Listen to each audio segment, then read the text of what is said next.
Good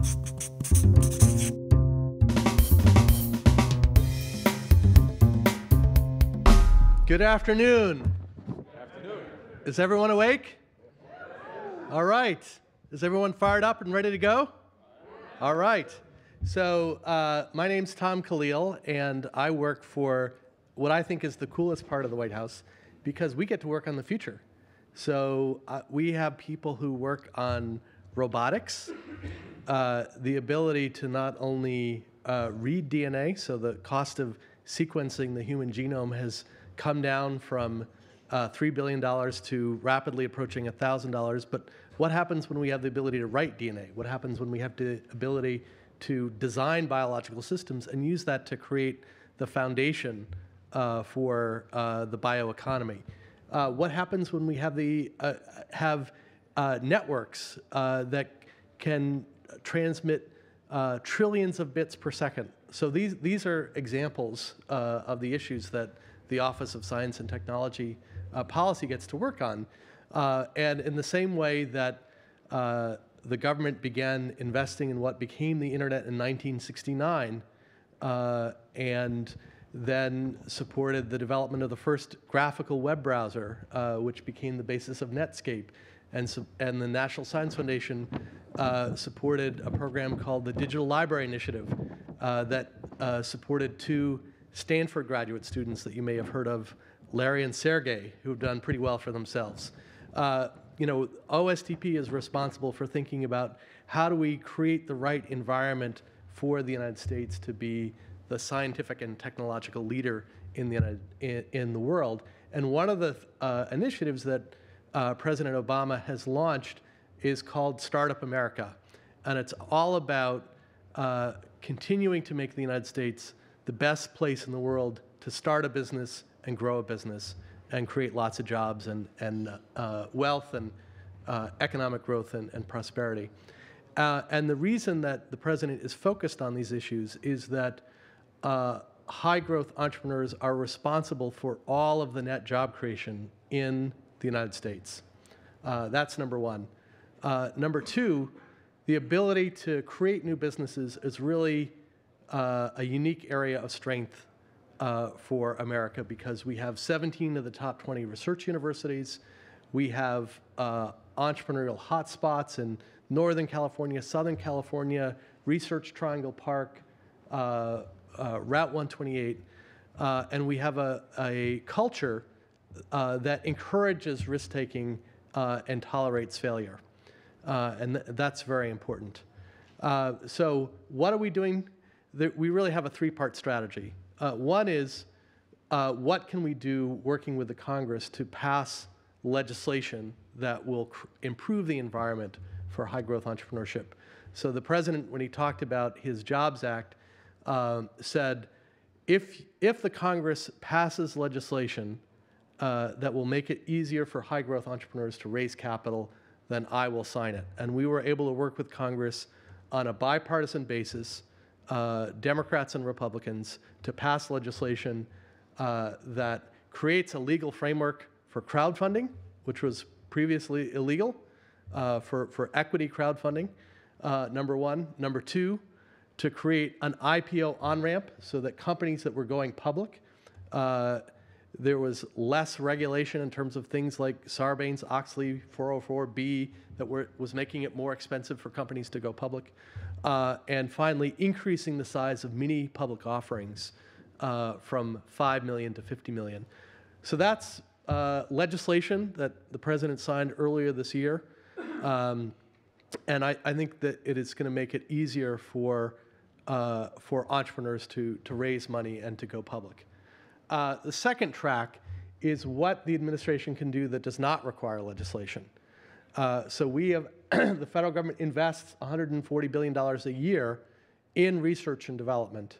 And we've asked the agencies to figure out how they can do a better job of moving ideas from the lab to the marketplace. So for example, the National Science Foundation has a program called Innovation Corps, which is connecting students to successful serial entrepreneurs to help them move ideas from the lab to the marketplace.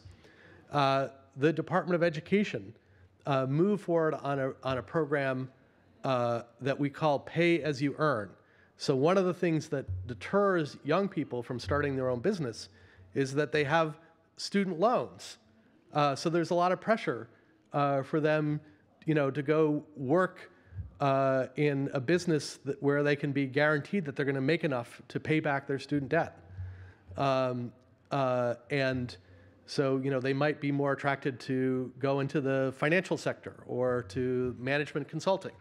Now, there's nothing wrong with that, but we also want to give young people the opportunity to not just get a job, but to create jobs. And through this pay-as-you-earn, the bureaucratic term is income-based repayment. The federal government is great at marketing and branding. That allows entrepreneurs to be able to cap their student loan repayments as a percentage of their income. Todd Park, who is our new Chief Technology Officer, just launched a program called Presidential Innovation Fellows, where he recruited 18 entrepreneurs from across the country to actually join the federal government and help him with an effort to identify data that the federal government has and to make it publicly available. You say, well, why should I care about that? In the 1980s, the federal government began to make GPS data available to the private sector for the first time. And that has enabled the development of a $90 billion market in terms of GPS and location-based services. So think about all of the startups and large companies that are now rely on GPS. So that's really exciting. So that's the second track, is what are the things that we can do that do not, that the executive branch can do that does not require legislation. The third track is what can the private sector do? And when the president issued this call to action, we were delighted when Steve Case, the co-founder of AOL and the Kaufman Foundation, came to us and said, we would like to create the Startup America Partnership as an organization that would exist outside the federal government. And in a very short period of time, they have been able to recruit over 100 large companies who are all, and small companies who are all committed to improving the entrepreneurial ecosystem in the United States. And they've made financial and in-kind commitments of over $1.5 billion. So if you don't know about this, go to s.co, very short URL, easy to remember.